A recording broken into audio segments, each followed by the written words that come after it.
Hi there, and welcome to Recruiting Masters, brought to you by the CFC Insider. I'm Katie Burt, and we have Clint Uttley on the show today. Clint was a former U Sports head coach and is the national recruiting analyst and the head of the CFC Scouting Bureau, which develops the CFC 100 and the CFC 60 top player rankings. Welcome to the show, Clint. Thanks for having me, Katie. So, Clint, today's topics are players who stood out at the CFC Prospect Game showcases, CFC 100 combines across the country this past weekend. We're also going to look at who should be getting those offers in Offer That Guy. Plus, we'll take a look at who our fast riser is. This week, it's a prospect from Alberta. And we're going to highlight a specialist in kickers, our players, too. And finally, we're going to finish up with one of CFC's recruiting tips of the day.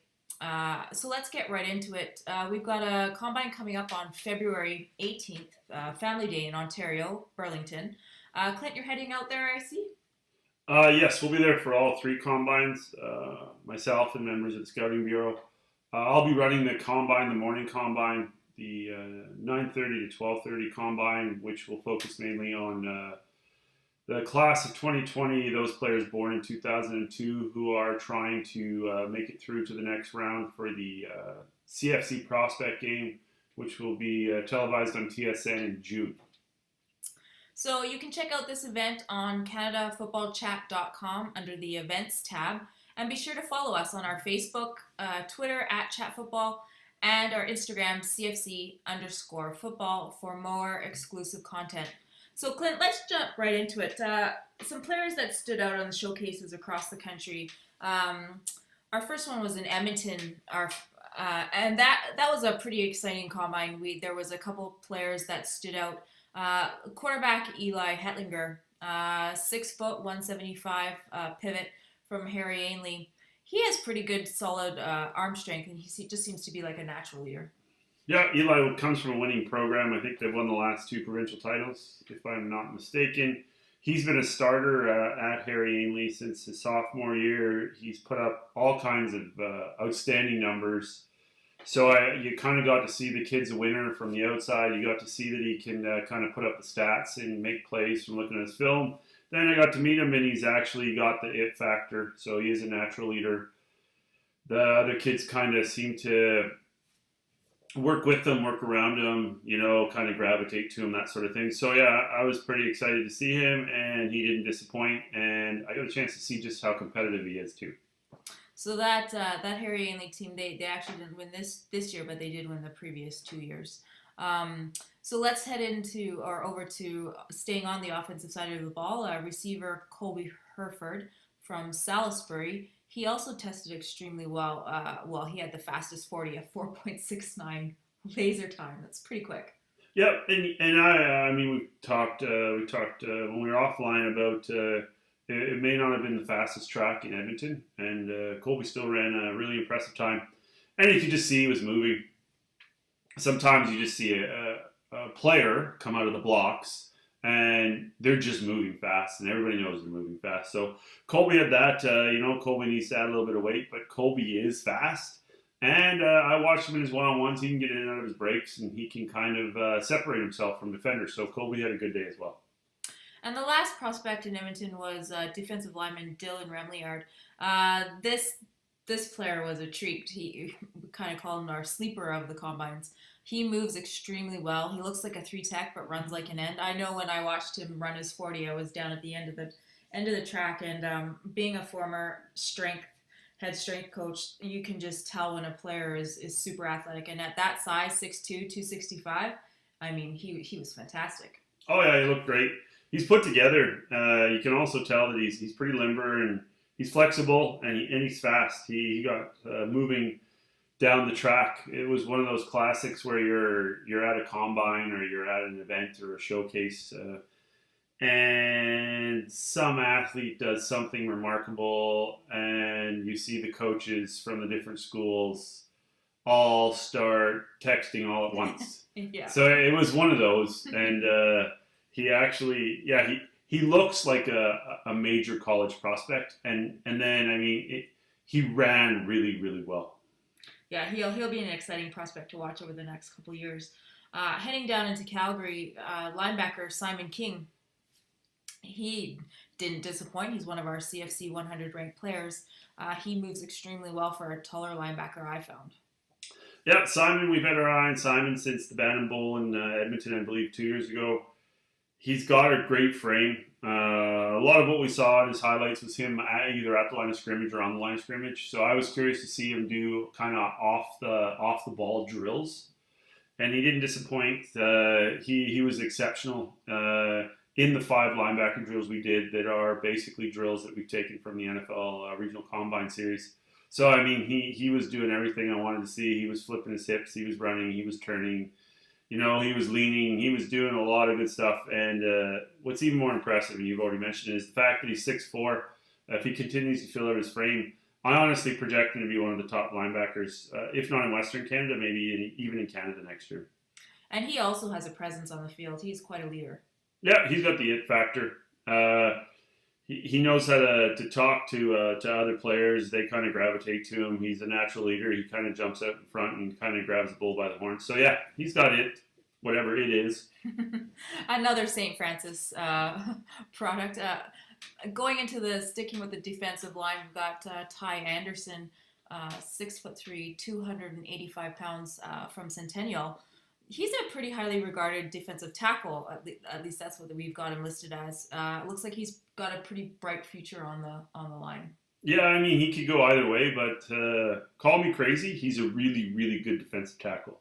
And I think he's won a bunch of accolades on that side of the ball. But call me crazy. I think Ty Anderson could be one of the top offensive guards in Western Canada. I saw him go on both sides of the ball, as I said. He impressed me on both sides of the ball, but I was just looking at him and I was like, that's that big, nasty, mean, run-blocking guard. Because he has that demeanor that you'd like to see. So Ty had a really good afternoon. He really did. Yeah, he was fun to watch for sure. And then lastly, one of the other quarterbacks in Alberta who is making waves for himself is Xavier Balancourt, 6'3", 210 pounds. He plays on the Cochrane Cobra team. He made a variety of throws, and he also has a terrific arm. Yeah, Xavier has pushed himself onto the list over the last few months. He's your classic pocket passer. He's thick enough to actually stand in there too, and probably take shots and set his feet and look downfield and make throws. He did demonstrate that he has a pretty strong arm. Like, he has a strong arm, and he was making a variety of different throws. And that one that we always like to see in Canada, that deep out route. So, I mean, he was making a variety of throws, both on the deep out and even the backs flaring out of the backfield in the competitive period. So, yeah, he made all the throws you'd want to see.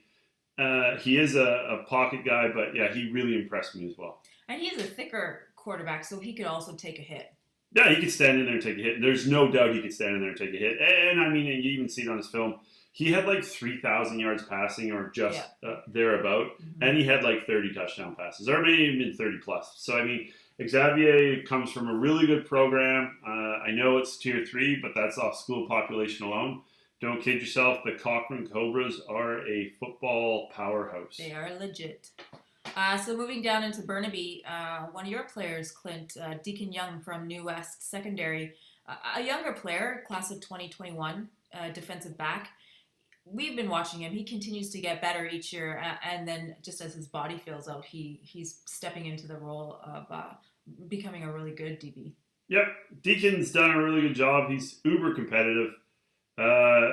He's just got to continue to fill out that frame and not lose his speed, or even improve his speed for that matter. But I mean, yeah, Deakin's got a bright future. He was one of the top players on the JV team at New West. Last year, he'll be moving up to varsity this year, and he'll be in tough because we have a lot of good defensive backs coming back. But Deakin, yeah, he trains hard, he works hard, and he competes hard. So good for Deakin to get that recognition at a combine. Unfortunately, I wasn't even there to see that one. The next player, Sam LaRue, he's a quarterback at Earl Marriott, again, class of 2020. I don't really know much about Sam, other than he's a pretty solid athlete. Sam really did a good job at the showcase in Burnaby this last Sunday. So, I mean, he I'm not sure. I haven't seen too much. I've seen a little bit of film. Earl Marriott was kind of in a bit of transition, and I think Sam's a transfer player on top of that. So he'll have a big year coming up, but hopefully he gets a chance through the next showcase or two to really establish himself and maybe make a push for the prospect game roster, the CFC prospect game roster. So going into, we were also in Winnipeg this past weekend. We've got two receivers that really stood out. Both of them CFC 100. Stephen Cognac, who's 6 foot 170 from Sizzler. He had the fastest 40 of the day, 4.46 laser time. I mean that's pretty quick. That's really fast, actually. So I mean, good for Stephen. If you watch his film, if you watch him play, whether it's live or on his highlight film, he can flat out run. So I mean, I knew he was fast the first time I saw his film. I didn't know he was that fast. So I'm looking forward to getting out there in March. I believe it's March 20th, and I want to see Stephen fly. If he can match that time, I mean, those are legitimate sub 4.5 times. We'll those get are it. D1 times. Those are Division 1 times. So that's like legitimate, like NCAA prospect time. So yeah, Stephen. I knew he was fast. Didn't know he was that fast. And I mean, that's one of the reasons we have these combines, is just to confirm what we see on film and hopefully what they are actually doing on the field. Yep. The next receiver, also in the Winnipeg area, is Shad Naseem, 6 foot 168. So pretty similar to Stephen. He also ran extremely well with a 4.78 40.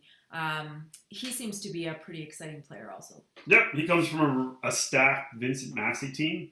But I mean, we liked his film enough last year that we actually put him on the CFC 100 class of 2020. And he's followed that up at one of our showcases with a really impressive laser time. So, I mean, you look at all those and then you see the fact that he's 6 foot or 6+ feet, pushing that 170 range, which means he'll probably get heavier. I mean, that makes him a legitimate prospect for the class of 2020. So it looks like we're going to stick with receivers moving on, heading into Ontario. Burlington, another fast receiver. He ran a 4.55 hand time. Nathan Falcone, 5'9", 175. Don't let that size kid you. He's got great hands, and obviously he's a pretty fast player. Yeah, Nathan's a really good athlete. He was originally, I believe, maybe just his first year at SAC was a quarterback, or maybe it was for the JV team.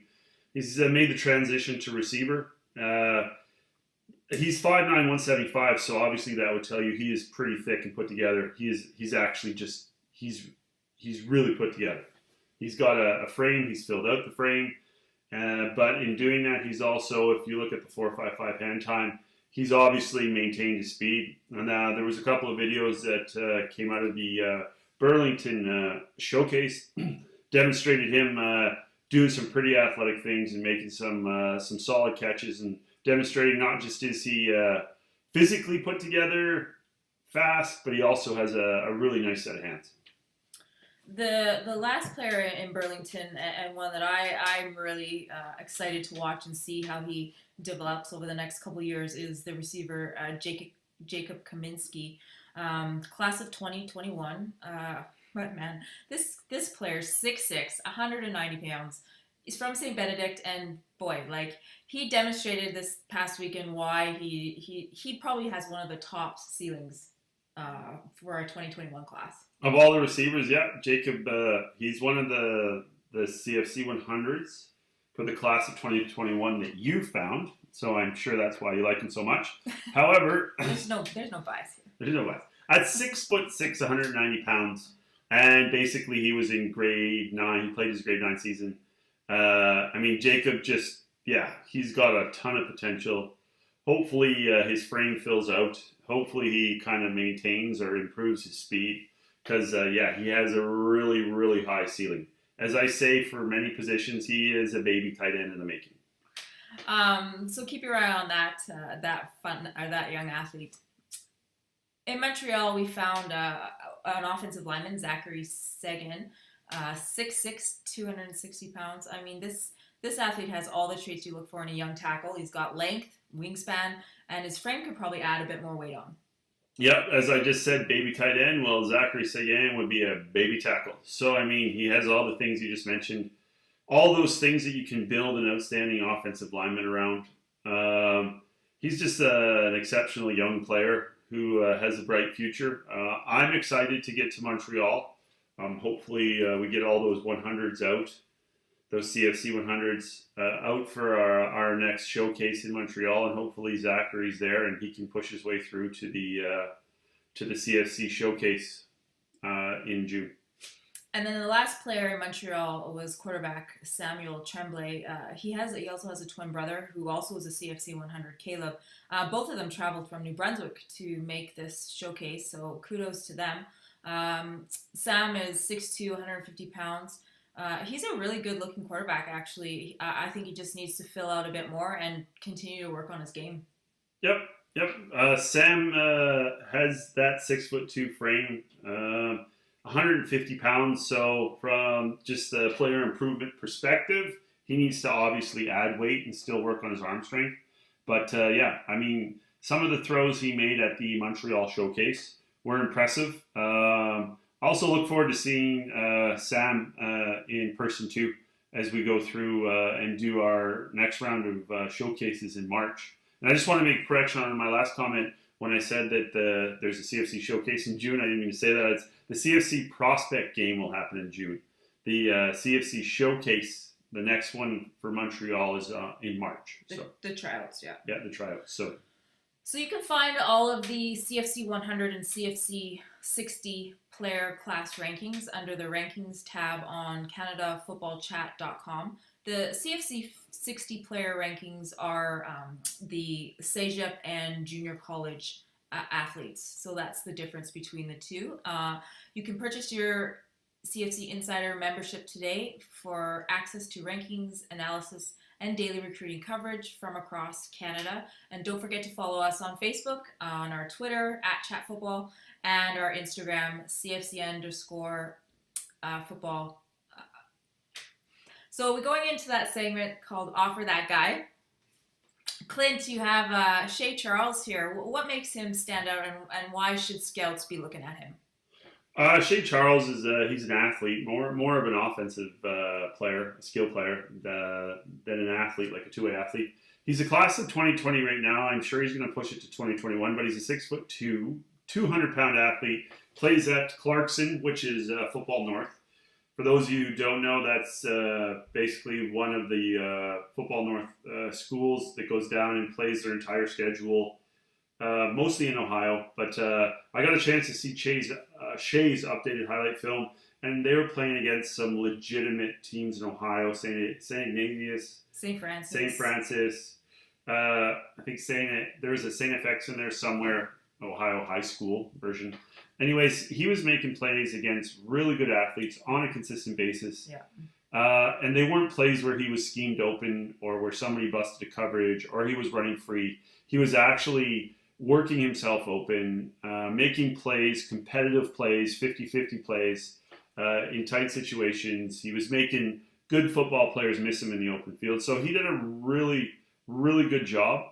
His film was impressive, and he did it against top-tier competition. So if I'm looking at skilled athletes making those kind of plays against some of the most competitive teams in Ohio, and the young man is 6'2", 200 pounds, well, I'm just going to say it. You need to offer that guy. Definitely. Our fast riser, as I said earlier in the show, is a prospect from Alberta. We've already mentioned his name. He will be making his way onto the CFC 100 top prospects list. Dillon Remley, again, he's from Father McCurdy. We spoke with his coach, and Lamar Goods, he's another one of our top prospects in our top 5. He plays against him, and his coach said that he holds his own pretty well. Why do you think that this athlete is going to skyrocket? Well, it's just that whole height, weight, speed kind of formula. He's big, he's strong, he's fast. And when you see him do things, whether it's a football-based drill or a combine-based drill, you can tell he's athletic. And, the fact that his coach said when Lamar, before he went on and played down at another school in Connecticut this year, before he went on, he said that Dillon and him had some battles. So I mean, that would tell me that he's not afraid to compete against anybody. So I mean, if you add all those things together, it's a pretty good recipe for success. And I think the only thing that's probably held Dillon back is the fact that maybe he's in Fort Mac, maybe he didn't get enough film put together, but now he has an opportunity to put it all in film, whether it's at the next CFC showcase in Calgary, or whether he's fortunate enough to put it all together and push his way through to the CFC prospect game in Ottawa in June.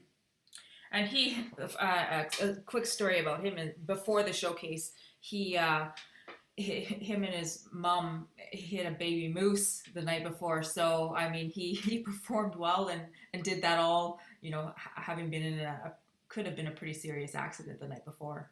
Yeah, you know what? It's there's two things that I'll remember from Dillon's first combine. One would be when he ran his 40 and all the coaches pulled out their phones and started texting back to their home bases or to their head coaches' phones to kind of let them know what was going down. And the second was, I'll always remember his mother telling us that they basically killed a moose on the way to the combine with their vehicle. So, I mean... And then offered to go get us coffee. And then they offered to go get us coffee. So, I mean, yeah, there was a whole bunch going on. So, I mean...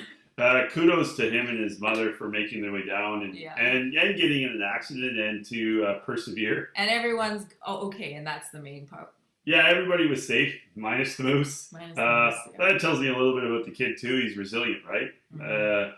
That happens the night before. They get in late. He comes super early. You got to remember that our combine our showcase in Edmonton was at 7 in the morning. 7 in the morning. Mm-hmm. So, I mean, he got there, and to see a young player just basically jump out of the car and run a super solid 40. And then, pretty impressive. You know what? And then do the positional drills and do an exceptional job at them. And like those young defensive linemen that you really like, they're kind of built a certain way, and they got a lot of weight between their hips and their knees, and they got a strong upper body, and they can move laterally, and they can move vertically, and when they come under their stance, it's like they uncoil. So, I mean, he had all those things going on. So, Dillon had a really good day. Another, heading into kickers are players, too. Giving the kickers and the specialists some love here. Nate Kashiwagi, another player from Harry Ainley in the northern Alberta area. I got a chance to fly out and watch the Harry Ainley Salisbury game. And, I mean, this athlete can boot it. Oh, yeah. I mean, you got to understand when we evaluate kickers and look at kickers, it's primarily off their high school tape. So, I mean, teams that have a lot of success and put themselves into scoring position a lot, like Harry Ainley does, because they're a really good football team with a really good offense. You get to see a player, kick extra points, kick field goals. I didn't see him punt a lot, which I'm sure Harry Ainley didn't punt a whole lot last year.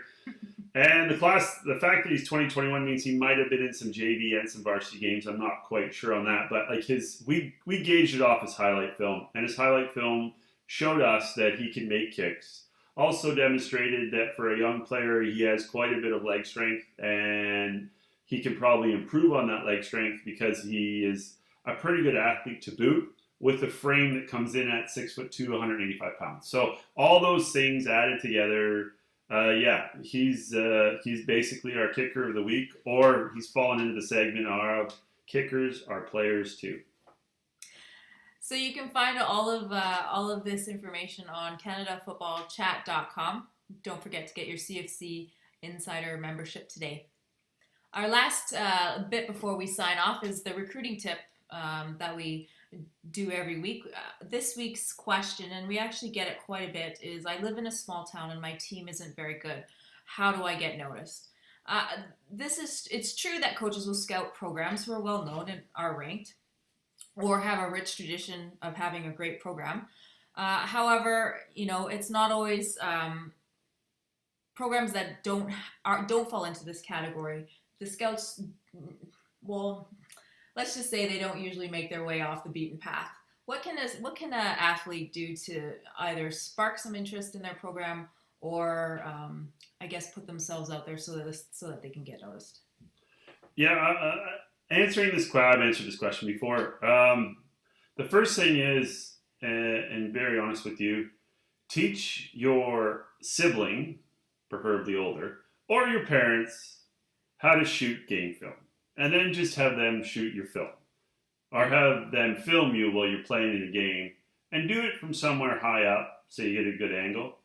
Alright? And then from there, make sure you make up a film with the film that you shot yourself. Because if you're at a small school that doesn't do well in the middle of nowhere, I can pretty much guarantee you nobody's probably taking or shooting film. There's not a lot of film. So get some film on yourself. Yeah. And then organize that into a manner or a sequence that looks somewhat organized or structured, and send your highlight film or even your best half or your best game, not your best game, your best half would be better probably. Send it off to anybody who will look at it and get it into their hands. Secondly, make sure you become totally committed to getting better in the off-season. So that means outstanding off-season program that would include strength, speed, skill development. And then you're probably going to have to go to either a CFC showcase, FPC event, or just some sort of summer combine or camp in general. Somewhere where coaches are going to be, somewhere where you're going to run a 40, demonstrate exactly what type of athlete you are, show up in shape, show up ready to do the combine drills. You do those 4 things, and you're probably helping yourself about as much as you can. And just to add on to that, I mean, all of those things are vitally important, but there's an intangible piece to this whole puzzle, and that's just to make sure that you're doing everything you can to create that culture of winning in your program. So things like initiating your off-season workouts, being a great leader, getting your team to buy into your program, and you will see the team improve. You'll get a couple more wins under your belt.